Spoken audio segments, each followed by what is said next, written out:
final episode of Season 1 of S1E just aired on September 4th, just a few days ago. And while it went off without too many surprises, you could say the ending was very satisfying for a select group of suspicious fans. Let's just get this out in the open before we even begin. This video is a recap and breakdown of episode 10, so unless you're the type to throw caution to the wind and prefer to live life dangerously, be advised. So S1E's final episode seeks to wrap up the story by uniting Suzy with Masa and telling the harrowing tale of their escape from Hime and the gang. Things have reached the boiling point because Hime's big plan to replace Jin as the leader of the clan is going live, and everything hinges on her getting S1E's code so that she can use the bot to free herself of this obstacle. So it's a race to see who will prevail. Of course, we already had an idea that things would work out for Suzy, but the how was the question we wanted answers to, and that's what this episode provides. While we're in the neighborhood though, there are some fascinating details hidden in these video game shots, and one of your fellow tinfoilers blessed us with the scoop. Let's break it down in this episode recap of S1E Season 1, Episode 10,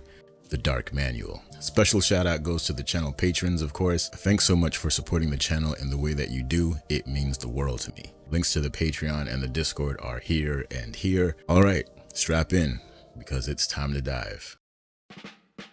So we open the finale right where we left off, with Suzy and Zen finally reuniting. This, of course, is a relief, but there's still the small problem of Masa still being a ghost. I really thought Zen was gonna give us some clues about what the heck happened, but unfortunately, he's a man of few words. After a brief standoff, Hime decides now would be a good time to break the bad news, that Masa is no more. Or at least that's what she says.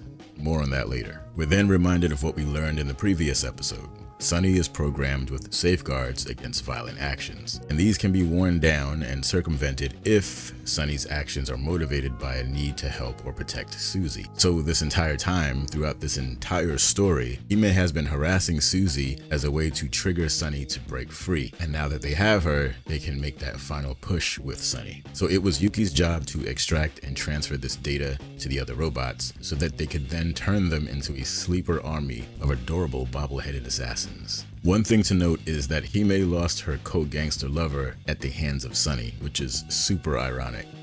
And you know what? I think she picked up on that too. Still, there's a major hurdle for her diabolical plan for Jin. Masa's god-tier coding skills were kind of a thorn in her side, preventing her from getting what she wants, and it looks like she's gonna fail. Anyway, Hime has Suzy and company caged up as they work on their designs. Suzy goes for the phone a friend option when Noriko the config happens to call for a chat. After a somewhat hilarious exchange, the two realize that the gangster that is guarding Suzy's cage is the son of Noriko's fellow inmate, who just so happens to be sitting right next to her on a call to said gangster. So she does what anyone would do. So she threatens this woman's life until he frees Suzy. Right after she springs Suzy from the cage, Mixie pulls a Mixie. She's altering the plans again. This is when a major red flag goes off for me, and I start getting that sneaking suspicion that the Mixie is sus gang is probably right. Mixie insists that she's got this one gangster under control, and that Suzy, Hiromasa, and Zen should bounce expeditiously. Pretty sneaky, sis. While this is happening, Yuki is continuing to struggle with the data transfer since Masa put all kinds of roadblocks in the path. He really wanted to make sure that no one, including the Yakuza, could get hold of this code, and it shows. This scene also confirms that Yuki isn't one of them, but just a tool the gang is no doubt forcing to work for them from the inside. So Suzy and the gang manage to escape the facility and back into the town that happens to be in the midst of the Setsubun festival. Setsubun is a festival about hope and optimism and letting go of the negative,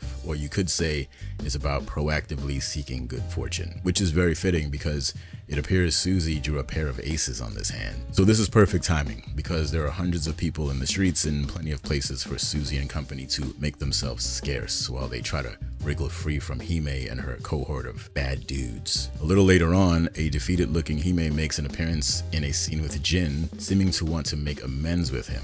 Now she's halfway pretending to have a change of heart so that she can get closer to him because he's got no reason to trust her.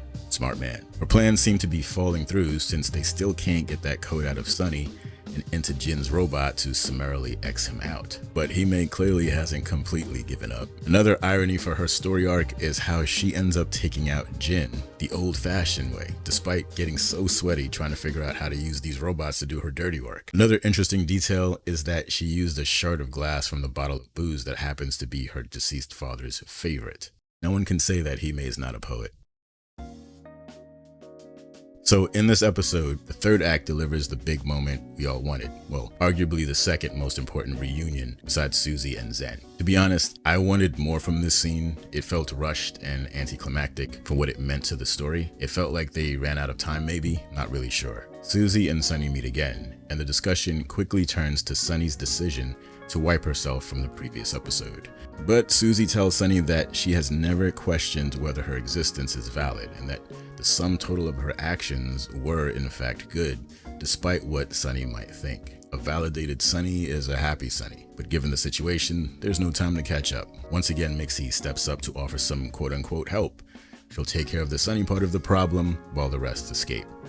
Right. Turns out that all of the suspicious fans were correct. Mixie does indeed have her own plans. But let's not assume too much just yet, because Mixie clearly has mixed feelings about what she's doing. And no, I didn't intend for that pun to happen, I promise.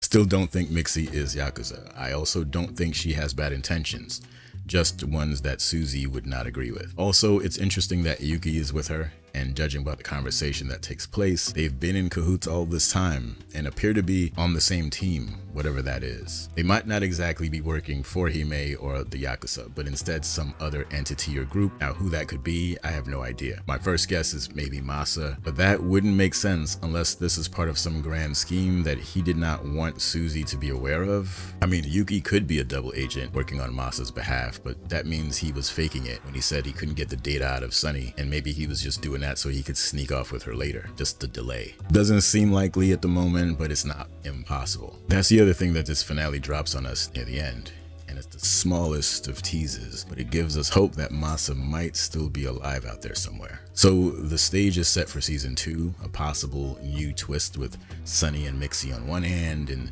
Suzy's continued hunt for answers about Masa's status on the other. Shout out to Ahawk for sharing this one with me, because this was eye-opening. This is a breakdown of some of the symbolism found in the video game sequence, according to what we know about Japanese culture. So Ahawk had this to say. This is an excerpt, not the entire thing.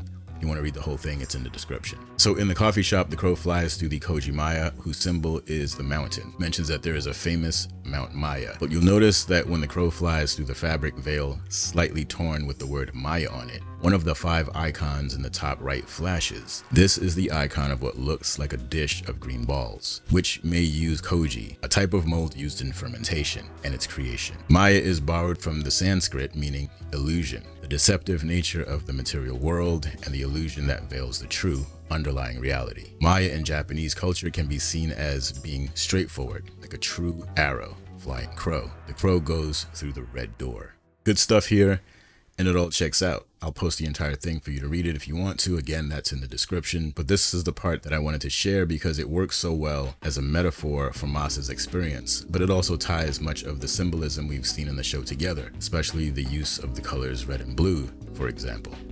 Masa, in a way, is a truth seeker that has discovered a back door, or map hole as the show puts it, into a new universe. In this case, the universe is the use of AI bots as a means to reveal or reconnect with our own humanity. It's like a cheat code for a better life.